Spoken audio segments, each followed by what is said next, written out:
See, it's been discovered or we have observed that in our brain there are millions of cannabinoid receptors.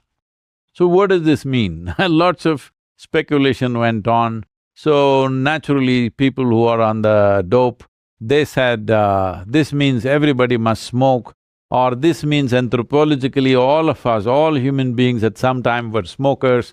Then they came up with this, that these cannabinoid receptors are there because the body is supposed to produce this. The brain carries millions of receptors and the body is supposed to produce the endocannabinoids. So, this production, it can be either on or off depending upon how you have kept yourself. That within yourself you can generate a chemistry which keeps you always blissful.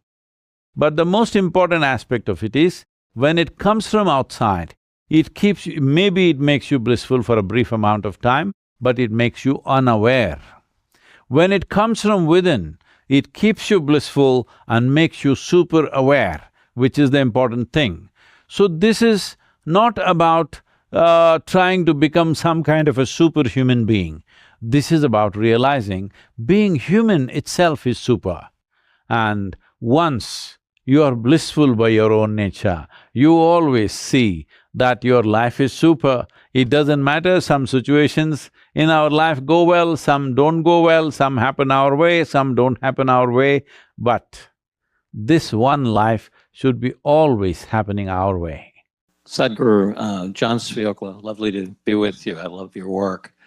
In a somewhat related vein, what do you think of the role of psychedelics in terms of, showing things that you normally don't see in normal life? Are they detrimental for the reasons you just said, or useful on a path?